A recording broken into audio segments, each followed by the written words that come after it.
Hi అండి. నేను మీ పల్లెటూరు క్రేజీ బాయ్ని.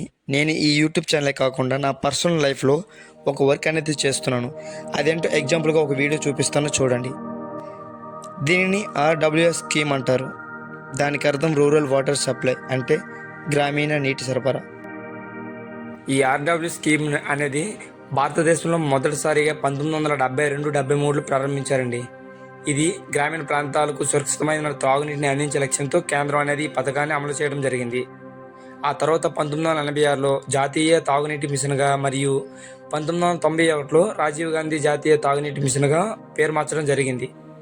మళ్ళీ ఆ తర్వాత ఏప్రిల్ 2009లో జాతీయ గ్రామీణ తాగునీటి కార్యక్రమంగా NRDWPగా మార్చడం జరిగింది. ఇది ఆర్డబ్ల్యూఎస్ అంటే.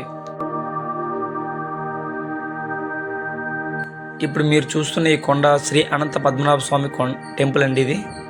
ఇది తమిళనాడులో ఈ శ్రీ అనంత పద్మనాభ స్వామి టెంపుల్ ఉన్నట్లే ఈ వైజాగ్లో కూడా ఇది ఒక టెంపుల్ అండి. ప్రస్తుతం మీరు చూస్తున్నది మార్కింగ్ అనేది ఆర్డబ్ల్యూ స్కీమ్కి సంబంధించి ట్యాంక్ అండి, మెయిన్ ట్యాంక్ అండి.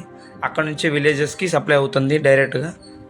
ప్రజెంట్ ఇప్పుడు మీకు చూపిస్తుంది ఇది మెయిన్ పంప్ హౌస్ అండి. ఇది మెయింటెనెన్స్గా ఎక్కడి నుంచే రన్ అవుతుంది. ఇది గోదావరి నదికి అటాచ్డ్ అయి ఉంటుంది, అంటే నదికి ఒడ్డున కట్టారండి దీన్ని. ఈ ప్రజెంట్ చూసుకుంటే ఇప్పుడు మీకు చూపిస్తున్నాను, దీన్ని ఫ్లో మీటర్ అంటారండి. నిమిషానికి 8,000 లీటర్లు తోడుతావి అనేది చూపిస్తుంది. ప్రజెంట్ అయితే మనం ఇప్పుడు ప్రజెంట్ 2 మోటార్స్ అనేది రన్లో పెడతాం. మూడోది ఎప్పుడైనా రిపేర్ వస్తే దాన్ని స్టార్ట్ చేస్తామండి. ప్రజెంట్ ఒక్కొక్కటి 20 HP అండి. ఇది నిమిషానికి 1000 లీటర్లు, అలా గంటకి 60,000 లీటర్లు తోడుతుందండి. ప్రజెంట్ మీరు చూసుకుంటే ఇది కరెంట్కి సప్లై అయ్యేదండి, మోటార్ బోర్డర్స్ అవి. ఇది ఈ గోదావరి నది అనేది తాటిపూడి రిజర్వాయర్ నుంచి భీమిలికి వెళ్ళే లైన్ అండి. ఇది ఎక్కడి నుంచి వెళ్ళి భీమిలి బీచ్లో అనేది కలిసిపోతుంది ఈ వాటర్ అంతా. ప్రస్తుతం మీరు చూస్తున్న ఈ నది అనేది చాలా పరిశుభ్రంగా ఉంటుందండి. అయితే ఈ కలర్లో చేంజ్ అవ్వడానికి కారణం ఈ మధ్య చాలా వర్షాలు పడ్డాయి, దానివల్ల ఈ కలర్ అనేది చేంజ్ అయింది. దీని మీద ఆధారపడి కొన్ని వందల గ్రామాలు మరియు కొన్ని వేల పంటలు అనేది, ఆ ఎకరాల కొద్ది పంటలు అనేవి పండిస్తారండి. కాబట్టి దీని మీద ఆధారపడి చాలా జీవనాధారాలు అనేవి కంటిన్యూ అవుతున్నాయి. నేను ఈ వీడియో తీయడానికి కారణం ఏంటంటే, ఒక మోటార్ అనేది రిపేర్ వచ్చిందండి. ఆ రిపేర్ వచ్చిన మోటార్ అనేది మేము మేదకు తీసి దాన్ని రిపేర్ సెంటర్కి అనేది పంపిస్తామండి. ప్రస్తుతం దాన్ని తీయడానికి మేదన ఉన్న ఒక లిఫ్ట్ మిషన్తో, అంటే అది మాన్యువల్గా మనం చేతితో కంట్రోల్ చేయాలండి. దానికి పైప్స్ అవన్నీ చైన్స్ కట్టి జాగ్రత్తగా తీయాలి, లేదంటే దాని వెయిట్ మనం కాయలేము. సుమారుగా 400 నుంచి 500 కేజీల వరకు ఉంటుంది ఎక్కువ మోటారు. దాన్ని తీసేటప్పుడు ఈ చైన్స్ కట్టేసి లిఫ్ట్ మిషన్ అనేది ఫిట్ చేయాలండి. అదిగోండి లిఫ్ట్తో ఎలా అవుతున్నారు మాన్యువల్గా, అలా దాన్ని వెయిట్ అనేది కంట్రోల్ చేస్తుంది. అయితే ఈ స్కీమ్లో మా వర్క్ అయితే ఇది కాదండి. ఎప్పుడైనా మోటార్ అనేది రిపేర్ అయితే మేమందరం వచ్చి మోటార్ లిఫ్ట్ చేసి దాన్ని రిపేర్ సెంటర్కి పంపించడం జరుగుతుంది, కాంట్రాక్టర్ గారికి చెప్పేసి. అయితే ఈ స్కీమ్లో అనేది మేము ఒక 10 మెంబర్స్ వరకు వర్క్ చేస్తామండి. ఇందులో ఒక సూపర్వైజరు, ఒక ఎలక్ట్రీషియను, వాల్ ఆపరేటర్స్ 5 ఉంటారు, అండ్ రిపేర్ వర్కర్స్ 2 ఉంటారండి. ఆఫీస్ కీపర్ అనేది 1 ఉంటారు. ఇలా 10 మంది వర్క్ చేస్తాము. ప్రస్తుతానికి మేము చేసే పని ఏంటో మీకు చూపించాను. అసలు మా వర్క్ ఏంటో మీకు ఎక్స్ప్లెయిన్ చేస్తాను. నా వర్క్ అయితే చెప్తున్నాను, వాల్ అండ్ గ్రావిటీ అండి. ప్రజెంట్ వాల్ గురించి కాకుండా గ్రావిటీ గురించి చెప్తాను. గ్రావిటీ అనేది ఒక 2 విలేజెస్కి దగ్గర అటాచ్డ్ అయి ఉంటుంది మెయిన్ లైన్కి. అక్కడ అనేది చిన్న వాల్స్ ఉంటాయి, వాటిని మనం కంట్రోల్ చేయాలి ఎర్లీ మార్నింగ్ వెళ్ళి. ఈ గ్రావిటీస్ అనేది మేము ఒక టైమింగ్కి క్లోజ్ చేస్తామండి. అయితే మెయిన్ లైన్కి అటాచ్డ్ అయ్యే చిన్న చిన్న లైన్లు ఉంటాయి కదా, విలేజెస్కి ట్యాంక్స్ లేకుండా ఉంటే వాటికి ఈ గ్రావిటీ అనేది ఓపెన్ చేస్తామండి. అంటే డైరెక్ట్ లైన్ ఉంటుంది, ట్యాంక్స్ ఏమి ఉండవు. అటువంటి వాటికి గ్రావిటీగా మేము చెప్తాము. అయితే ఇప్పుడు చూసుకుంటే వాల్ ఆపరేటింగ్ అనేది ఏంటంటే, మెయిన్ లైన్ విలేజ్కి వెళ్తుంటే ట్యాంక్స్కి, అక్కడికి వెళ్ళేటప్పుడు ఏ ట్యాంక్కి ఎంత ఎక్కుతుంది అనేది కంట్రోల్ చూసుకుంటారు. దాన్ని మేము ఫుల్గా అవ్వగానే, దాన్ని ఓవర్ఫ్లో అవ్వగానే మేము కంట్రోల్ చేసి క్లోజ్ చేస్తామండి. అలా వేరే వేరే విలేజెస్కి మేము ఎర్లీ మార్నింగ్ నుంచి ఈవినింగ్ వరకు తిరుగుతూ ఉండాలండి. ఇదండి వాల్ ఆపరేటింగ్ అనేది. అది మార్నింగ్ అయినా అవ్వచ్చు, నైట్ అయినా అవ్వచ్చు, కానీ చేయడం మాత్రం 24 hours చేయాలండి.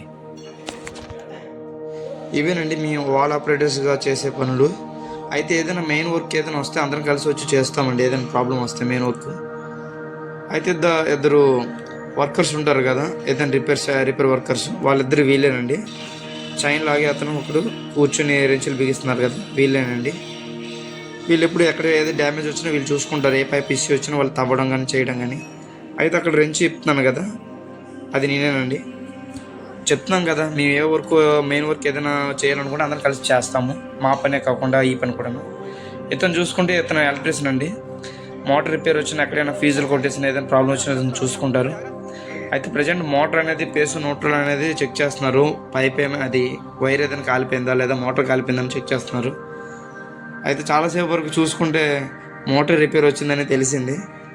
అయితే దాన్ని మొత్తానికి బయటికి తీసేద్దాం అనుకున్నాం, సగంలో ఉంచాము, చెక్ చేసాం వాటర్ వస్తుందా రాదని, పనిచేస్తుందా లేదని. అయితే మోటార్ ఫిట్టింగ్ బయట తీసేస్తున్నామండి. ఫీజు చూసుకుంటే మధ్య మధ్యలో కూడా మాకు జాయింట్లు చేస్తాం కదా, అవి కూడా కొట్టేసాయి, అవి కూడా పాడైపోయాయి. దానివల్ల మోటార్ కూడా రిపేర్ అయ్యిందండి. ప్రజెంట్ ఇప్పుడు మీరు చూస్తున్నారు కదా, ఈ వైర్ అనేది జాయింట్ చేస్తారండి. చాలా వరకు వైర్ ఎక్కడ ప్రాబ్లం వచ్చినా జాయింట్ చేసి పడేయడం కానీ చేస్తాము. అలా అయితే దీనికి వాటర్ వెళ్ళకుండా కూడా డిఫరెంట్గా జాయింట్ చేస్తారు. అయితే ఒక్కొక్కసారి ఫీజులు అనేవి కొట్టేయడం కానీ ఇలా సర్క్యూట్ అవ్వడం కానీ జరుగుతుంది. అందుకే మొత్తంగా ఫీజు అక్కడ వైర్ కూడా పోయింది. అలానే మోటార్ కూడా బయట తీస్తున్నాం. వీళ్ళిద్దరి గురించి చెప్పాలంటే వీళ్ళలో అయితే మేము కష్టపడలేమండి. నిజం చెప్పాలంటే వీళ్ళు ఎండ అయినా వాన అయినా ఏదైనా మేము తిరుగుతాం. బట్ వీళ్ళైతే అదే ఎండలో ఒకే దగ్గర కూర్చుంటే అక్కడ ఏదైనా రిపేర్ వచ్చినా ఏదైనా వర్క్ చేయాలనుకున్నాం, గాతలు తవ్వాలన్నా చేస్తారండి. వీళ్ళలాగైతే మేము చేయలేమండి, అంత కష్టపడతారు.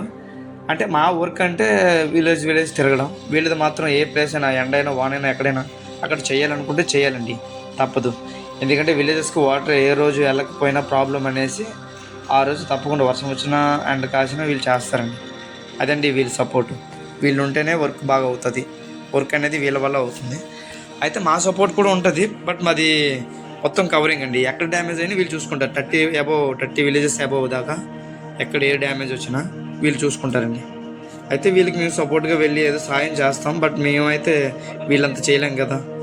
అలా మా సపోర్ట్ కంటే నా విలేజెస్కి నేను ఎక్కడైనా డ్యామేజ్ అయినా వీళ్ళిద్దరిని తీసుకెళ్ళి రిపేర్ చేయిస్తానండి.